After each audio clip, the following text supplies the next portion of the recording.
Amy, let me tell you about a magical place that is so exactly designed to be enclosed space, year-round fun for the whole family that I bet you already know what I'm going to say before I even say the name. Let's say it together on 3. 1, 2, 3.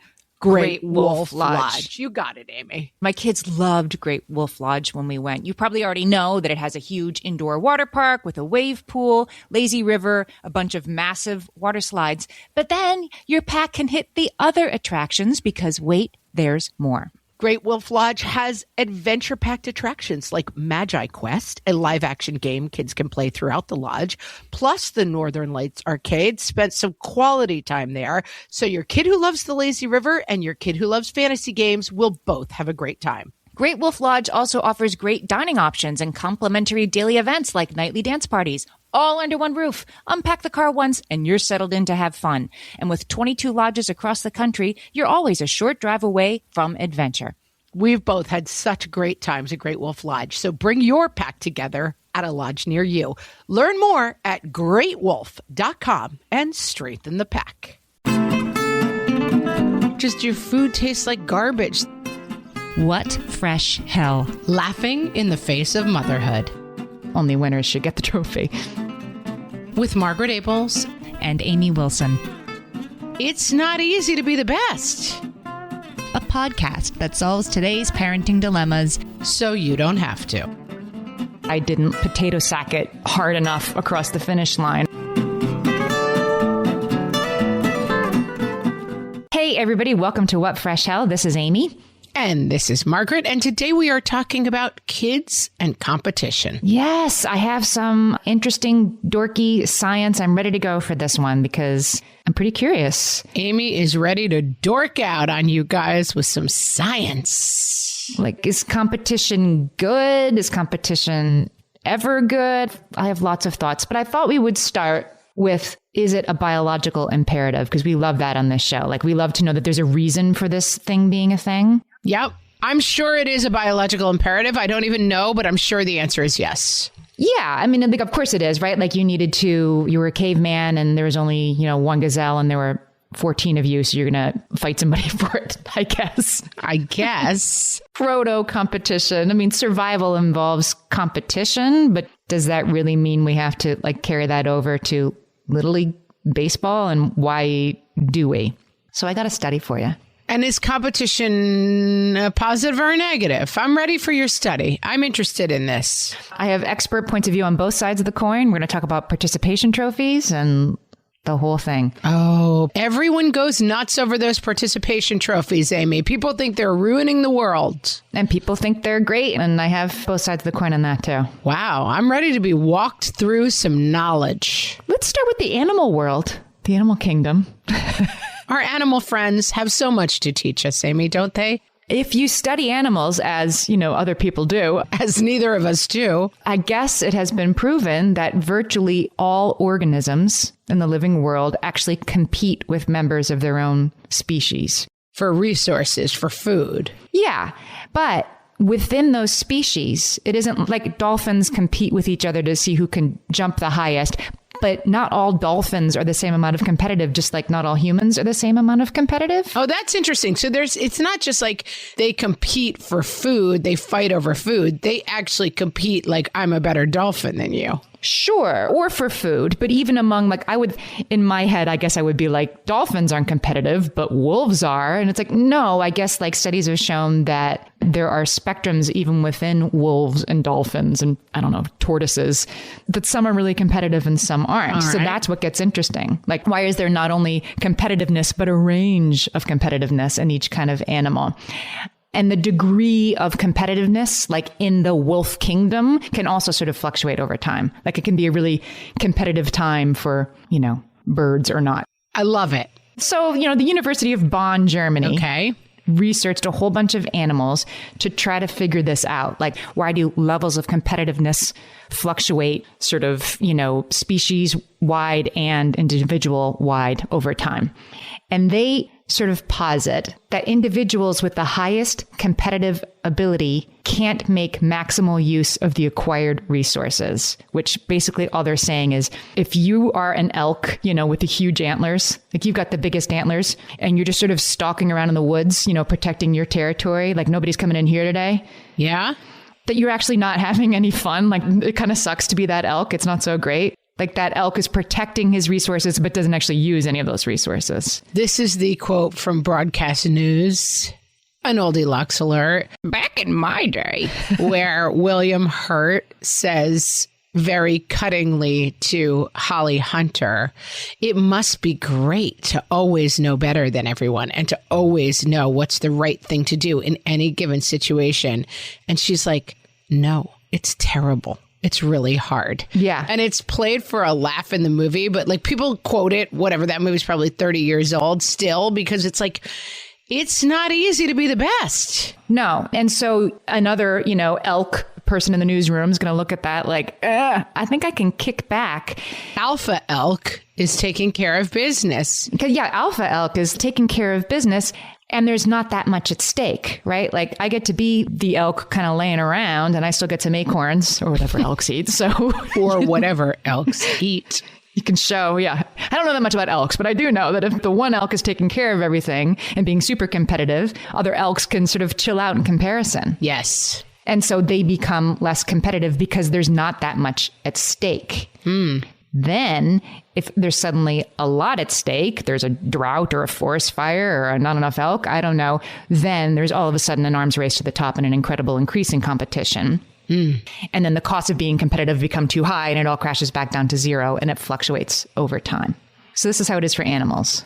I'm feeling it to a small degree, but I need to land it a little bit more. What does this have to do with my kids on the soccer field? I don't know what it has to do with the kids in the soccer field so much as like, why are humans so competitive? But the conclusion of the study was just, okay, we didn't really study competitiveness in humans specifically, but what can we extrapolate from this? But they said, in humans, similarly, there's a huge diversity in competitiveness. And they said the individuals who are the most competitive and like win the most stuff often seem, these people were arguing, the least prudent in how they're exploiting those resources. Like you have everything in the world and you don't know how to use it, or you squander it, or you're not happy and you have everything you need.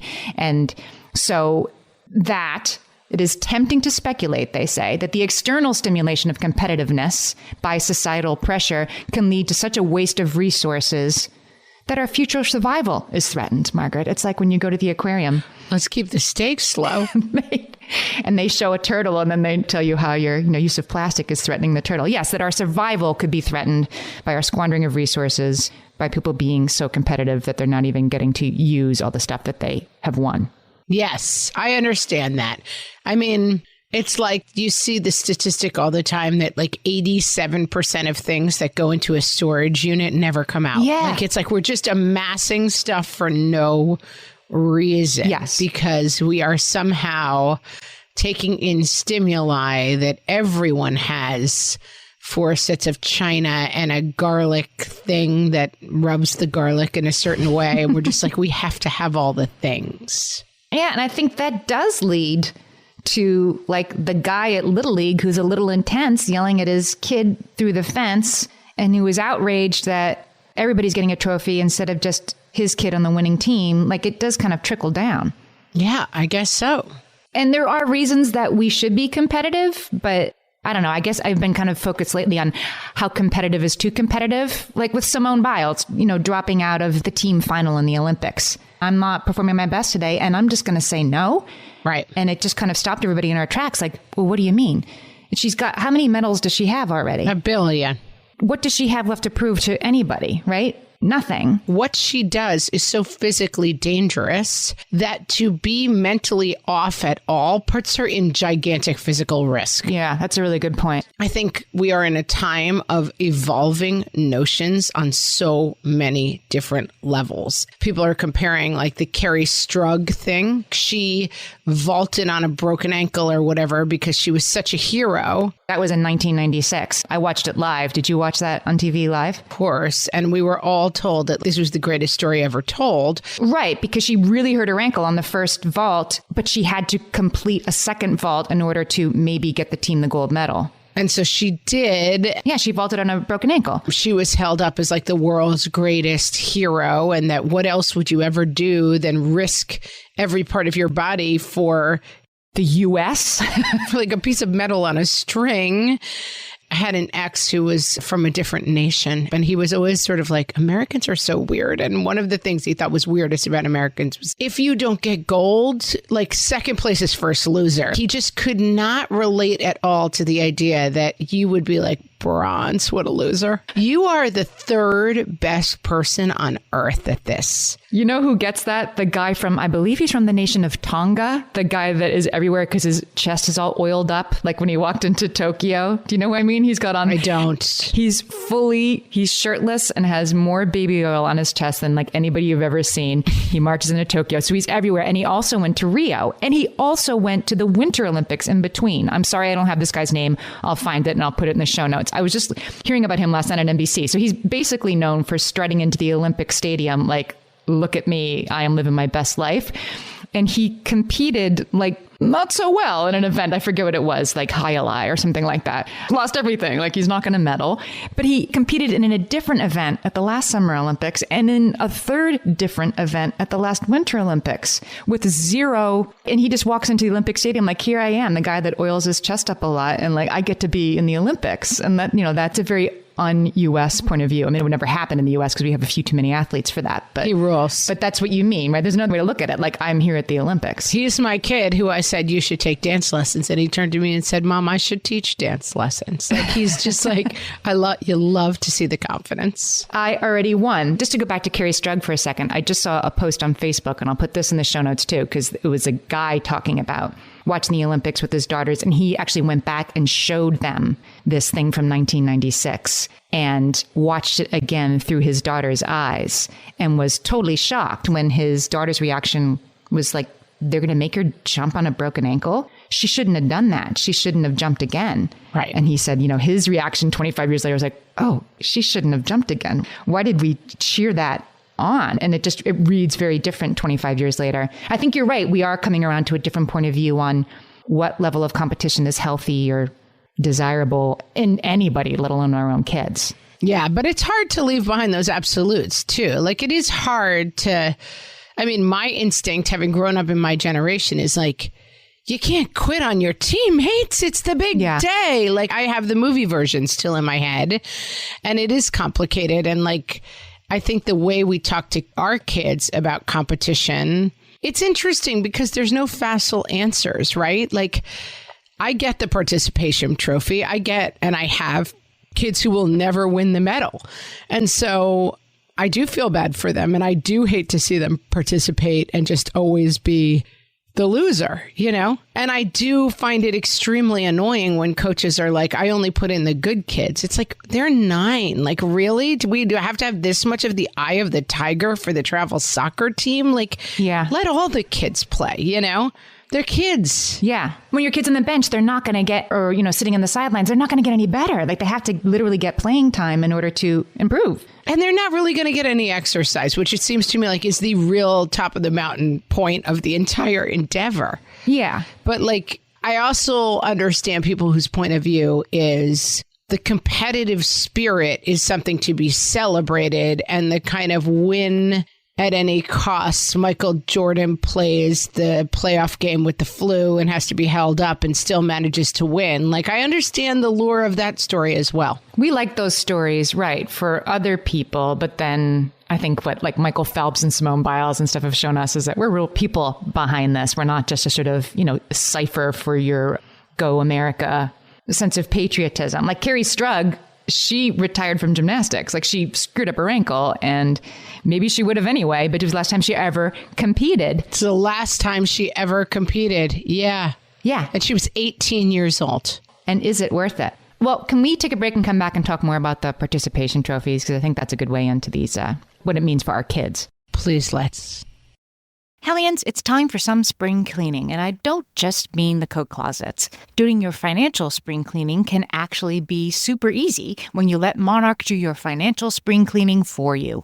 One dashboard that gets your entire financial life organized. No more clutter, no more mess, no more logins scattered everywhere, just accounts, investments, property, and more, all in one place. Get your first year of Monarch for half off, just $50 with promo code FRESH. Monarch allows you to look not only at what you've already spent, but also to plan for the future. With Monarch, you can set savings goals, plan for big purchases, and notice spending trends before they become a problem. I can generate cash flow reports that show me what we spent this quarter, this month, what we're probably going to spend next month, and feel prepared, organized, and knowing how to plan for the future. No more surprises and a lot more clarity. Try Monarch. Use code FRESH at monarch.com to get your first year half off at just $50. That's 50% off your first year at monarch.com with code FRESH.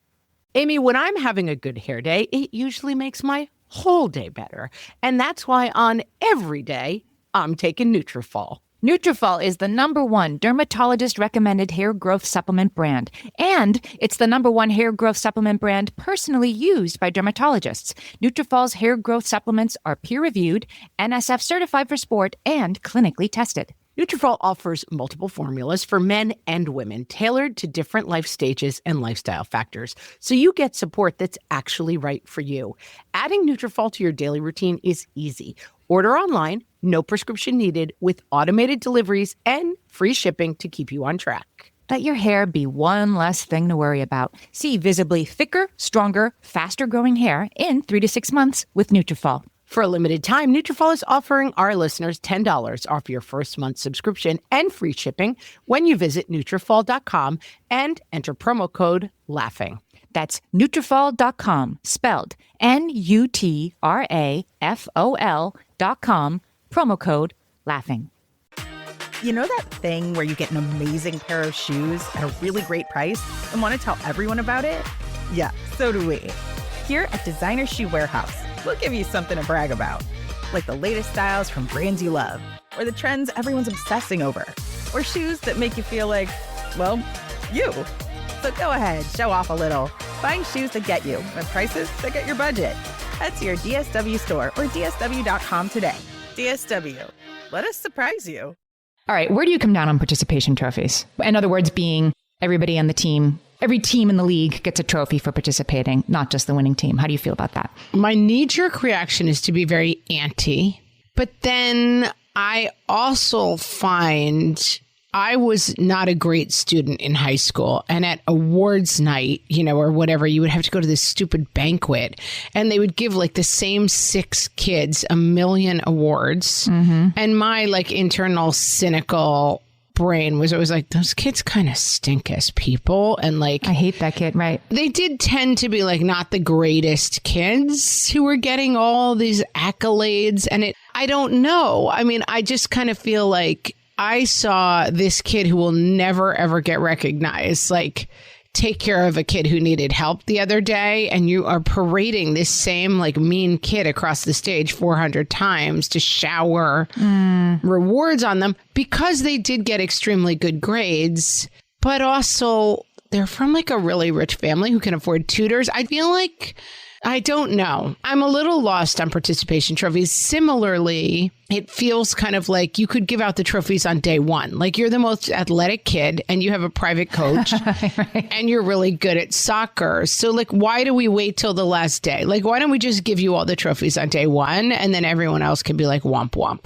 So there was a poll in 2017 where they asked parents whether they thought all participants on a kid's team would deserve trophies, American parents. And 40% said all participants deserve trophies, and 57% said no, only the winners. And 3% said they weren't sure. And it broke down, I'll put the link in the show notes because it breaks down in very interesting lines, sort of socioeconomically, politically, male, female, what kind of person thinks that, no, those are only for winners. And it does tend to be the people who are on the winning side of life because they got there or because they were born there who think only winners should get the trophy. Yeah, only winners. I also think this is a little ages and stages. So like Pinewood Derby with little kids. Oh, yeah. I do feel like my 6-year-old will cry all night for not winning. So if they want to give him a piece of paper that says like world's coolest red car, that's his prize, I'm kind of down with that. Like, it's like, you're just saving me a lot of hassle by being like, there's ribbons and trophies, but everybody gets something that says what was cool about their car. I'm kind of okay with. I think as you get older, I think maybe, is it possible that the key lies in less overall trophies? I think it is. My kids play on a varsity high school team that just did they do a banquet every year. And banquet is like sandwiches from Subway, right? And all the Coke you can drink. That sounds like a good banquet to me. I'd go. They give out awards to each other that are very like low key on purpose. Like the captains of the team, they have paper plates. And they have they put different silly pictures on them and everybody gets awards. But the award is most likely to actually be insane during the game or whatever. They're silly. Everybody gets multiple awards and it can be the best player in the team or the kid who hardly ever got in. And it can be looks the most like, Jude Law or whatever. Everybody gets a trophy being a paper plate that was scrawled on by the seniors. And my kids both have a lot of trophies, participation trophies, actual trophies, and paper plate awards from this high school team, both of my boys. And they, I will say, display all those trophies equally. Mm-hmm. Like more than, 3 months. I think the paper plates are the most important, right? That seems very interesting. And that seems like a good takeaway. They're personal and meaningful, and then keep all their Little League trophies. In fact, my kid going away to college, I was sort of like, I kind of gave him the out, like, we're done with these trophies. And he was like, I don't know. And they mean something to him, but they mean something to him as a representation of what he's done in his life, like all the fun he's had and all the sports he's played. Now, he's not an Olympic athlete. He's not a state finalist, all-star pitcher. He's not that level of an athlete. So maybe he would feel differently. But to him, he's a kid who's like, yeah, I did all these fun things. And he doesn't really care that some trophies are taller than others or some trophies are just participation trophies and some are when they won the league. They don't mean anything different to him, a couple years later. I also think we have already solved this problem. There's a winner of the game or the match. Yeah. We've already established a system to acknowledge this. You won the match. I don't know that we need then now let's have a trophy night where we talk about how awesome you all are. We've checked this box already for me. Or you don't need a trophy night where we talk about how wonderful only a few of you are. This led to a lot of tears from my kids in second grade, was singing in a choir, sang really challenging material in a church. And it was, amazing. These kids were amazing. And afterwards, we're all sitting in the pews and the director of the choir was like, wasn't this amazing? And of course, we're all clapping for our kids. Our kids got to come sit down with us. So proud, so proud.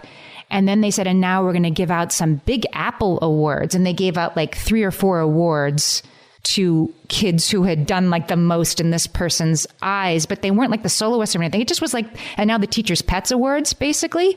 Right. And anyway, my kid ended up in tears in the pew afterwards because while they had just done an absolutely amazing job in this chorus thing that they had spent 6 months on, they didn't get one of the 4 Big Apple awards that were handed out completely arbitrarily and for no reason, right? The concert was the prize. Everybody did a great job. Yeah. I mean, flip side, also, the world is not fair.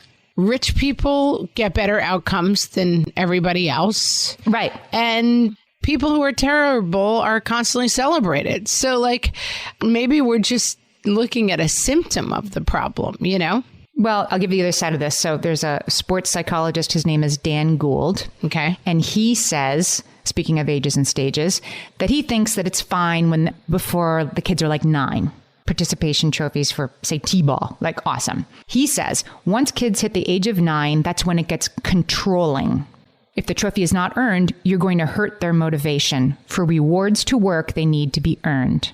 I think that makes sense. I don't know if it does to me. I'm not really worried about hurting my kids' motivation to show up for Little League next spring because everybody got a participation trophy. I don't think it does hurt their motivation. But I guess I'm solving for something different. I'm not trying to have an all-star state championship, like I just said. I mean, realistically, people are better at things than other people. Yeah. I don't think we can undercut the reality of the situation. And I think that I would like to see there be a rec league and a competitive league, kind of like kids who want to play and kids who want to win, basically, so that there was some opportunity for kids who were not as good to be involved in the play, you know? But I don't think it's necessarily, and I'm thinking out loud about this, but I don't think it's necessarily the thing you want to do is to be like, there's no winners and losers. We just play for fun. And I think some people have a competitive drive. My ex was a soccer player and he played in like a rec league, like Saturdays, guys in their, 30s going out to a park. And one day the ref didn't show up and the other team was like, oh, we'll just play and keep track of the score ourselves. And he was like, he left. He was like, no, it's not interesting to me. It's only fun for him if there's a game, if there's an outcome and a winner and a loser. And I think there's got to maybe be room for all the people, I think there could be room for it. Like, yes, there can be a winner of the tournament. But if you have a kid who, I don't know, who played high school football and showed up for every practice in August, right? And did just as many of those drills that we used to call suicides. Now, what do they call them? That's not what they call them anymore. No idea. Because that's a terrible name for them. You know what I mean? You run most of the way back and forth and then all the way back and forth. Did that same thing in the August heat as everybody else, had 5 minutes of playing time all year. I think that kid deserves a trophy at the banquet or a paper plate with something silly scrawled on it, something that they can put on their shelf to remember, like, yeah, I worked hard.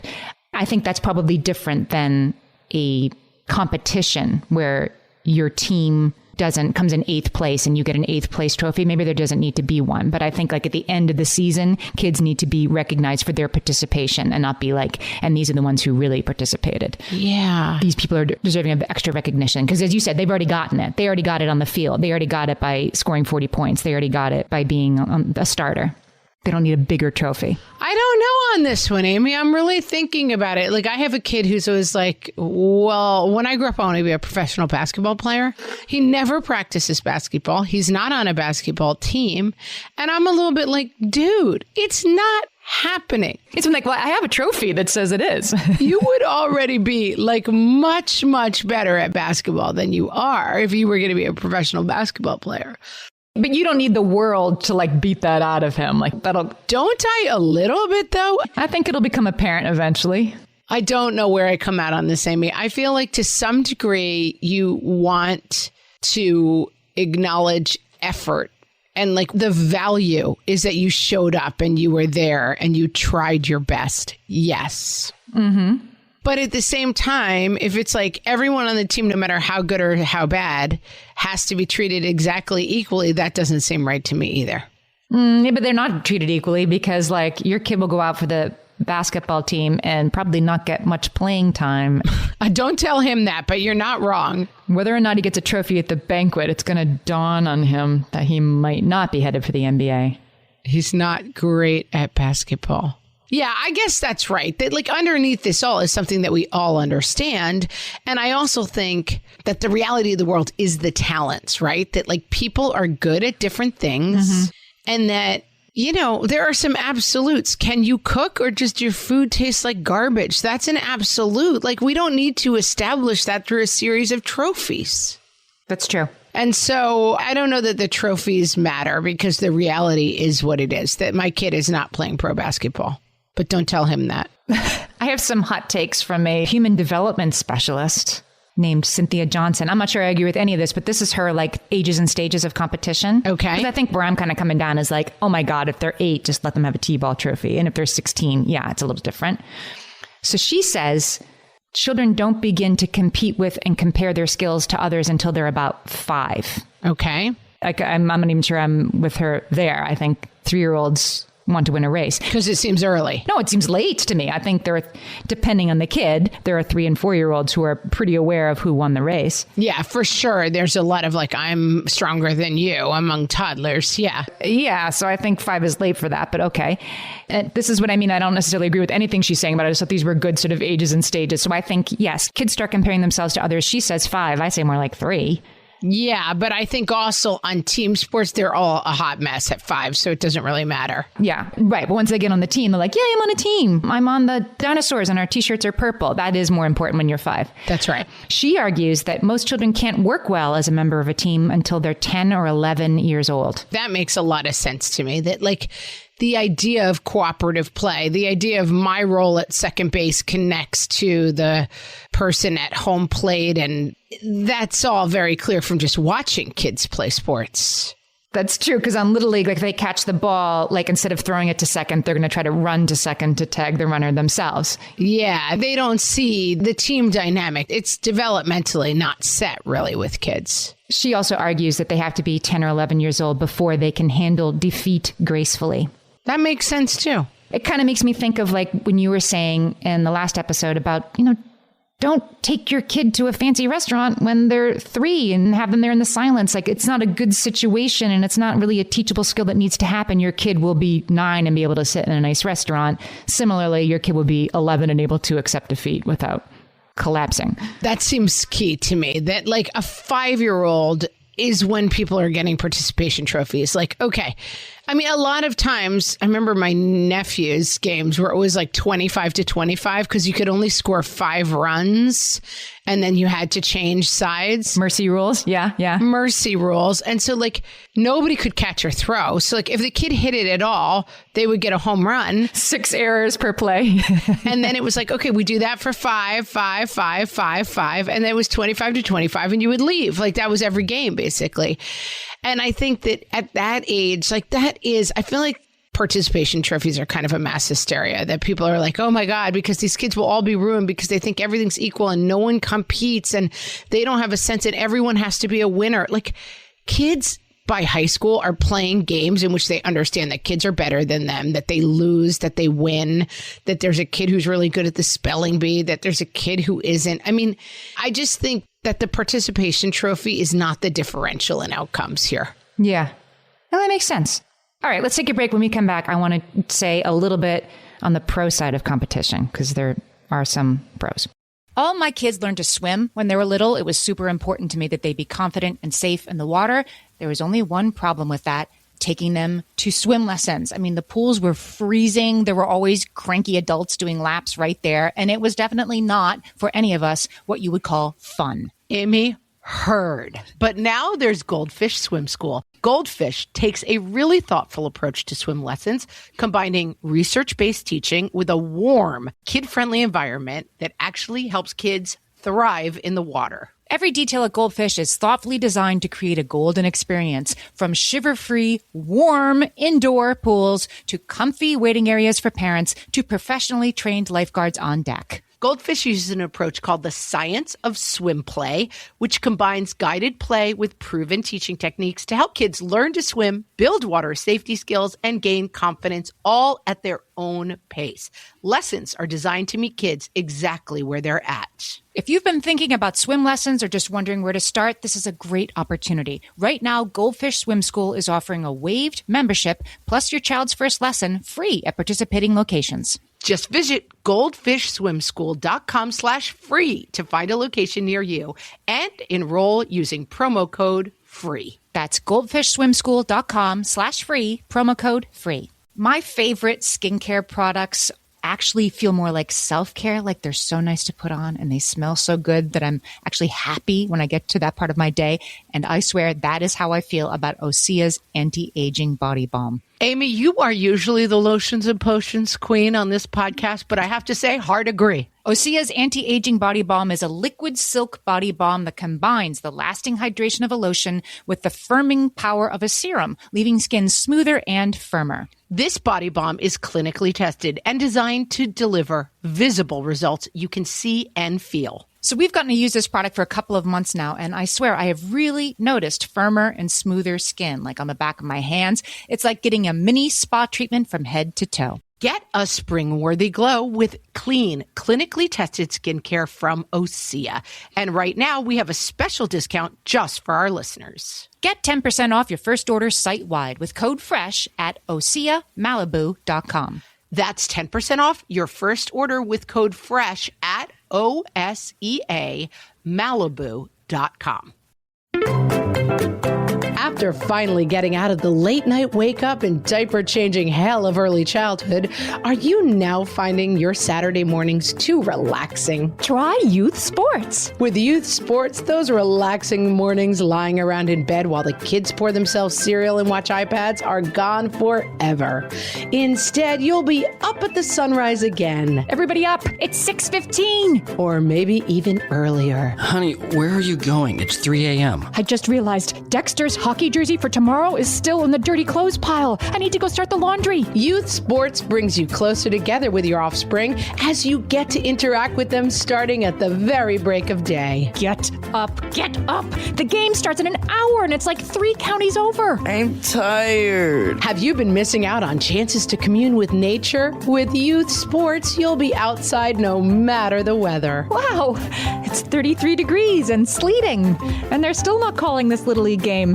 How character building. And you'll see parts of your township and even state that you never thought to explore. Geez, I never even knew this part of Bridgeport existed. Who'd have guessed there'd be soccer fields all the way over here behind this abandoned power plant? And mom time, you'll get plenty of face-to-face with new friends as you sit for hours together on the sidelines with little chance of escape. You look exhausted. Did I tell you I sell moisturizer? Here, give me your hand. You have to try it. You should join my team in my downline. I also have a side business in statement bangles. Have I told you about it? With hours of driving home from far-flung tournaments, you'll get precious bonding time with your kiddo at the end of each day.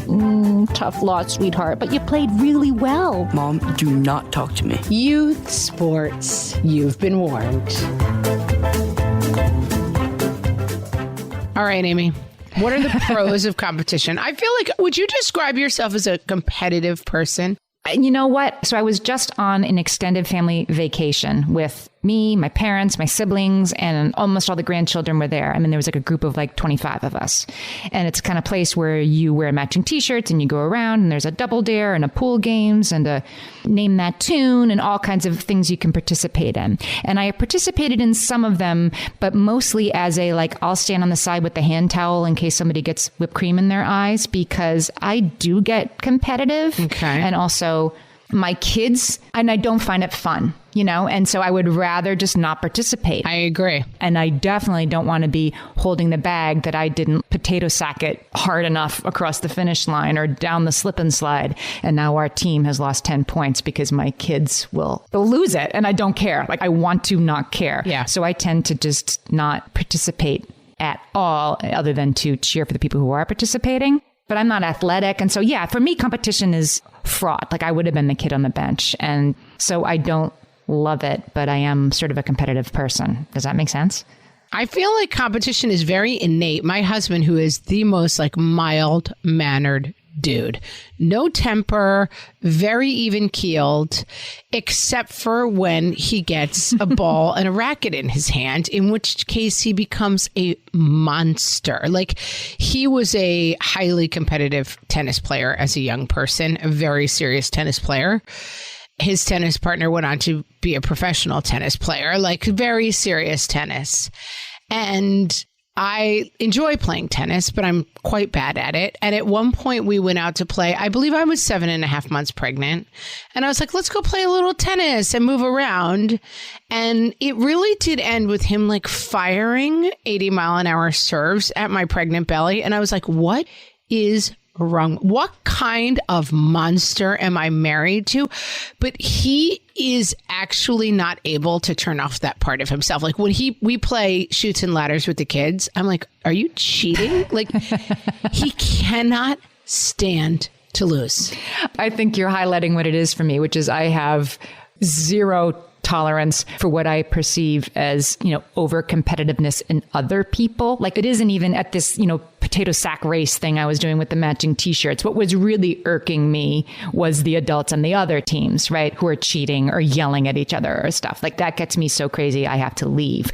Or the dad yelling at the Little League game. Like, that makes me crazy. That's what shows me it's a biological imperative. Like, people lose their minds. When you say there's a prize, there's a winner, there's a first place, it triggers some sort of weird animal instinct in people. In some people, right. I bet in most people, though. Do you think there's people who are like, I don't care at all? I feel like when you say to people... Well, in the animal kingdom, yes, there are. Yeah, I get it's like family game night. And you're like, yeah, certain people just go insane when there's any kind of... My husband and I were playing Trivial Pursuit with his family like 12 years ago. And there's still an ongoing fight about whether or not their final answer was wrong or correct and should have won them the game. Like, people get crazy with competition. I figured out what it is and why it's like, why are you being like this? And the fight over like some people taking it seriously and some people not is like when you're elks and you're fighting over there not being enough food, the stakes are very clear. Or there's plenty of food and so nobody has to be competitive. Right. But when you're playing Trivial Pursuit with your brother-in-law and he's taking it way more seriously than you or the other way around, there's a disagreement on whether this thing should matter. That's when people get angry. Yeah. It's pretty low stakes to me if we win the potato sack race, but to a lot of people that are around me, it seems way too important. But where they're standing, they're like, competition's fun and like, yay, we're going to win. And right, like maybe is it sour grapes because their team did win, even though they were yelling at each other? Maybe it is. Well, and competition, I feel like we're down on competition for reasons I understand, but competition does have a role. Yes, it does. I mean, it really is like my kids of like, we've talked about, you know, who can get to the front door fastest? And then they're fighting. And I'm like, there is no game called who can get to the front door fastest. Like, let's stop. But that competing, like that is how they get better at things. Like we're at the town pool a lot this summer and it's like, who can dive in fastest? Who can this? And like they're driving each other to get better at certain skills by making it a competition. That is what's driving them to succeed. So I have some pros for competition from a pediatric neuropsych named Timothy Gunn that I thought these were useful because I do want to talk about the positives as well because I think there are some positives. I agree. Yeah. Lots of positives. Some of these are going to be obvious and some of them less obvious. He says what's good about competition is it helps your kids learn it isn't always the best or brightest who are successful, but those that work hard and stick with it. Sometimes. I guess if that's the lesson to be learned, sometimes, right? And sometimes it's the one with the tutor or the coach or the pool in their backyard, or right? But that's a lesson too, right? Like life ain't fair, people. Right. Life isn't fair is another lesson. Yes. This is one I hadn't really thought about, that being competitive on a team correct means learning how to cooperate. So competition is important for your kids to learn because if they want to win, they need to cooperate. And as we were saying before, like a bunch of 8-year-olds playing Little League are all just going to try to do everything themselves. And that's why they won't win. But 12-year-olds, you know, whatever, a little bit older than 8, they know how to work together. And that must happen. You have to pass the ball sometimes if you're going to beat the best team in the city. Yes. And so you're learning cooperation by being competitive. I'm like, okay, point taken. For sure. And there's a huge amount of importance in that competition is like a third level skill. And there are things that are above it or a third level value. So like, I want to win is your top of mind until you realize that like, I don't want to cheat maybe to win. I don't want to hurt someone else to win. Like the role of competition and figuring out the importance of competition. And this is why this Simone Biles conversation is interesting, right? Like we go into the Olympics with the idea of like winning is the only goal of the Olympics. And then to have someone confront our beliefs about that by saying like, my personal mental health is more important and maybe my personal physical safety is more important than gold medal. Like these are the kind of things that our children learn through competing and through being in competitive situations. Or they should, right? They'll learn that from watching Simone Biles. Yeah. And they'll learn it for themselves too. Like, well, we've had situations. Let me give an example.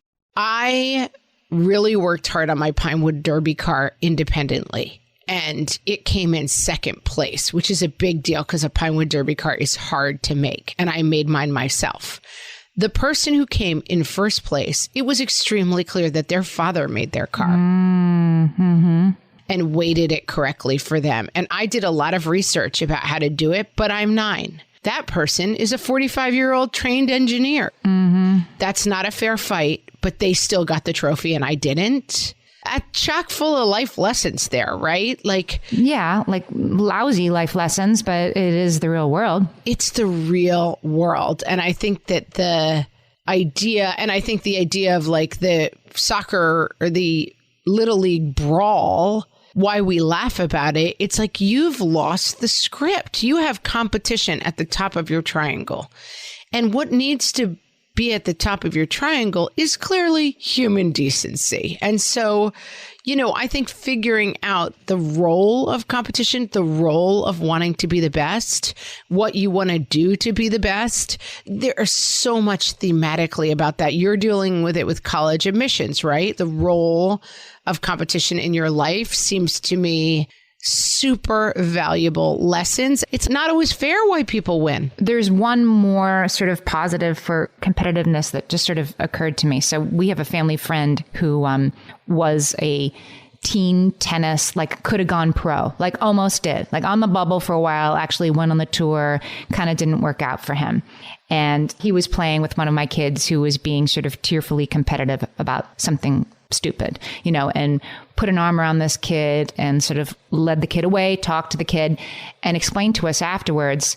He said the reason that I had to quit, that I couldn't really become pro, is that it became clear that I was unable to control my reactions when I was losing, and I would either throw the racket or throw the game. I would lose because I couldn't handle it when I started to lose.